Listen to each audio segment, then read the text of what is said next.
Welcome to The Explainer. Today, we're diving into what is honestly the most fascinating mystery in the global economy right now. We are standing right at the edge of the artificial intelligence revolution. But if you look at the markets, there is this massive, glaring contradiction staring right back at us. Are we witnessing an unprecedented technological boom, or are we staring down the barrel of a colossal bubble? Well, to find the truth, we've got to look past the hype, ignore the headlines, and do one very specific thing. We have to read the hardware. Okay, let's dive into this because this paradox is absolutely wild. In a single week, two completely contradictory things happened. On one hand, you had the primary manufacturer for the entire AI industry posting a record-shattering $39.6 billion quarter, basically selling out of every advanced chip they can possibly make. But in that exact same week, the Korean stock market, which is heavily loaded with critical AI memory chip companies, crashed 7.6% in a single day. Investors were hitting the panic button, terrified that AI is just a giant bubble. So how on earth can a company be completely sold out of its product, while the market simultaneously crashes over fears that nobody wants the product? To figure this out, we really need to understand TSMC. If you're following AI, you hear a lot about companies designing incredible new chips. But TSMC doesn't design chips. They're the actual physical factory that manufactures them for almost everyone else. Whether it's the most advanced GPUs powering massive data centers, the newest phone processors, or cutting-edge AI accelerators, almost all of them are physically built inside TSMC's fabrication plants. And because TSMC is actually building the hardware for everyone, their order book isn't just an opinion, it's a concrete measurement of industry demand. And that measurement is telling us something staggering.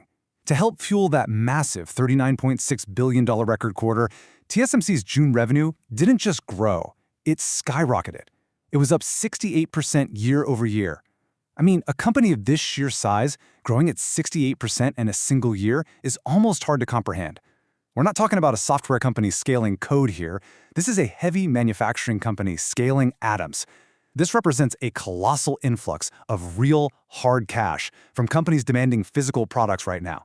And this brilliantly illustrates the physical reality of the boom. Their cutting-edge 3-nanometer manufacturing line, known as N3, is completely maxed out. It is fully sold out through the rest of the year and right on through 2026. If you want their most advanced chips to power your next-generation AI model today, you literally have to get in line and wait. The money is being spent, the factories are running at absolute maximum capacity, and the hardware is shipping.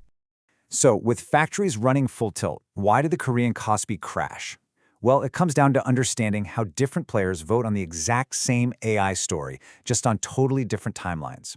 The market is essentially split into two voting booths. In one booth, you have companies. They vote with purchase orders, and because manufacturing takes time, they have to lock in these contracts 12 to 18 months in advance.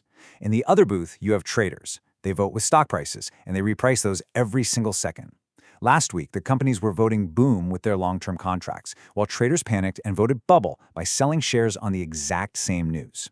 Which brings us to a really important question. I want you to think about this disconnect for a second. If the factories are running at 100% and every single advanced chip is completely sold out for the next year, can the AI trade still crash? Can a market really collapse when the underlying product is entirely sold out? The answer is a firm, undeniable yes. And we know this for sure because we've seen it happen before. If you look back to the dot-com bubble in the year 2000, specifically in the telecom sector, the exact same conditions were met. The physical infrastructure, the fiber optic capacity, was completely and utterly sold out. The manufacturers literally couldn't make cables fast enough. And yet, right after hitting that peak of sold-out capacity, telecom stocks completely collapsed. So the crucial point is understanding why this happens. It comes down to basic math. A stock price equals a company's revenue multiplied by what investors are willing to pay for that revenue, which we call the multiple. When TSMC's capacity is sold out, that absolutely guarantees their revenue for the next 12 to 18 months. It's locked in. But it tells you absolutely nothing about the stock multiple. The multiple is based on human emotion and expectations. When the Korean market crashed, it wasn't repricing the physical demand for chips, it was repricing the multiple. But listen, there is also a very real physical danger lurking in these sold-out numbers, and it's called double ordering. Yes, a sold-out fab means 12 to 18 months of locked-in revenue. And physically, a factory cannot double ship its capacity. But here is the giant warning label. Backlogs can absolutely be double ordered. In every major hardware shortage, panicked customers overorder to guarantee their place in line. They're terrified of missing out, so they order more than they actually need. This means record backlogs can look like an unstoppable boom right before demand suddenly evaporates when everyone realizes they ordered twice as much hardware as they could actually use. And why are companies so desperate to get their hands on this hardware? Let's look at the sheer cost of running these AI models. Anthropic, which is one of the top AI labs, is currently paying a staggering $1.25 billion every single month just for compute power. That's a $15 billion a year bill. When costs are that astronomical, you start to see why Anthropic is desperately talking to Samsung to design their own custom chips. They are trying to find any escape hatch possible from these brutal compute costs.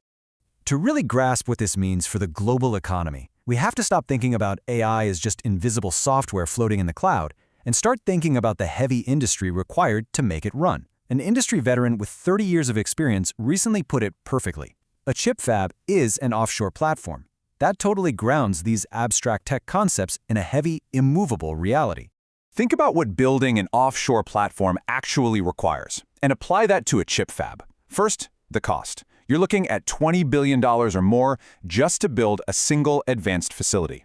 Second, the time, 3 to 4 years of construction. You can't speed up a fab build just by throwing more money at it. The engineering physically takes time. So when AI demand surges, supply physically cannot respond. But on the flip side, if demand cracks, you have zero flexibility. There's no off switch for a $20 billion factory. Let's move to the next phase and see how this builds into an even bigger hurdle. We've talked about the chips, but what happens when you actually plug all those chips in? A single gigawatt-class AI data center draws roughly the same amount of power as an entire small city. 1 gigawatt. That is a massive amount of energy. This means the true all the AI boom is going to hit next has absolutely nothing to do with software algorithms, and it might not even be the supply of silicon chips. The next major constraint is pure physical electrical engineering. It's power grids, it's cooling limitations. You could have all the sold-out chips in the world, but if you don't have a power grid capable of handing a new small city's worth of electricity to your data center, those chips are literally just very expensive paperweights. Now, what's really interesting about this is how it brings our whole framework together, proving that a record hardware quarter and a market crash can absolutely both be true at the same time. Here's what you need to take away from this. First, hardware numbers measure real, physical demand. Second, market crashes don't necessarily mean the demand is gone. They often just reprice the multiple investors are willing to pay. Moving forward, you've got to watch out for that double ordering trap in the backlogs. And finally, keep your eyes on power and cooling. That is where the real bottlenecks are moving. So I want to leave you with this final provocative thought. Look at the sheer scale of the money being spent and the factories being built. Are we laying the foundation for the physical future of human computing, or are panicked companies just double ordering the present, setting us up for a historic crash? We actually won't have to wait long for a massive clue because TSMC reports their official earnings tonight. Take this framework, watch those numbers, and test for yourself whether we are looking at a boom or a bubble. Thanks for joining me on this explainer, and remember, keep your eyes on the hardware.